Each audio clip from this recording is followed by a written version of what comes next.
my 50s and 60s. You understand what I'm saying? By that time, for example, my kids are in their teenage years, right? They are in their 20s, right? Now I can focus more on business because that becomes now my entire focus, my entire reason for living. And I can work because I genuinely love to.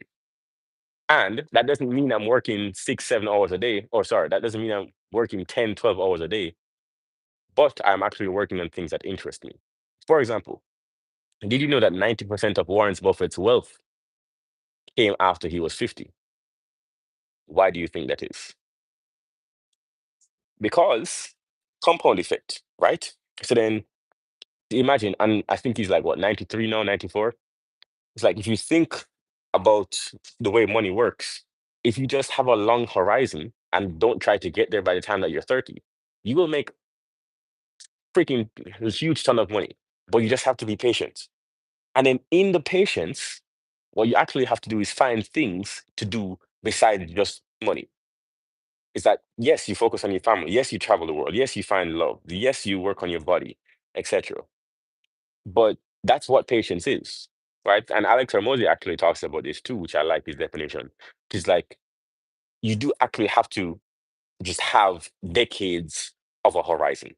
You can't be only thinking about 2 or 3 months or weeks or even years. 2 years is not really a long time for anything to take off. Yes, a lot can happen in 2 years, but before those 2 years, you probably put in a decade to get to those 2 years. You see what I'm saying? And so then what you're looking at right now is someone who is thinking about where they're going to be when they're 55. And now hopefully you're thinking about that as you're going through your day too. That you're not just thinking that right now is temporary, but you're thinking about, okay, am I making the moves that's going to change my life in a decade? Is what I'm going to do today worth it for where I want to be when I'm 50, where I want to be when I'm 40, where I want to be when I'm 35, when I'm 30? You understand what I'm saying? And I hope it's not going over your head how profound that is. But if you change the question that you ask yourself in the morning, which is not, this is on my to do list, but is this going to change my life in a decade? I think it will shift your paradigm on what things are important. And in some things, you will let burn because they're not important to where you want to be in a decade. You understand what I'm saying? Hopefully that is motivating because I'm hungry.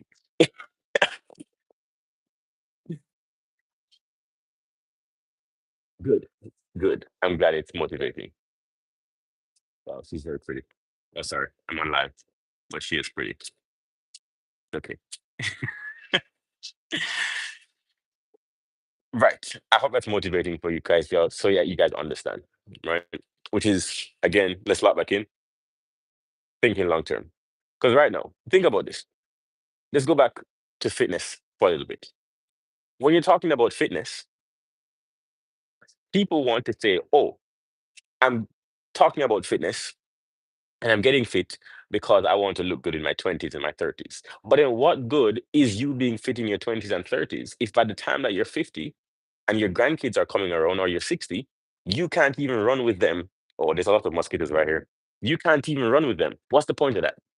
What's the point of being fit in your teenage years and your 20s if by the time that you're 40, you have this? What's the point of that? Right? What's the point if you have this bare belly? You want to be fit for your entire life. It's not a one-time thing and then you just give up on fitness. No, it's a lifestyle that you're actually attracting. And so if you're thinking about fitness from that perspective, it's that the long-term horizon actually makes more sense, doesn't it? Because you want to be a fit 60-year-old. You want to be a fit 80-year-old. You want to be able to walk up steps by yourself, right? You want to be able to carry your own luggage or your own groceries. My grandfather, I think he died at 92 years old. And he was still going to the market and coming back, walking to and from the market in his 80s. 80-year-old man walking, groceries, bags, feet on the roof, fixing things, hammer, you know what I'm saying, nail. In his 80s. That's a fitness goal. Being fit in your 20s is not a flex. You should be fit. That's like the minimum. That's not a flex. Being fit in your 80s, that is a flex. Yo, I am being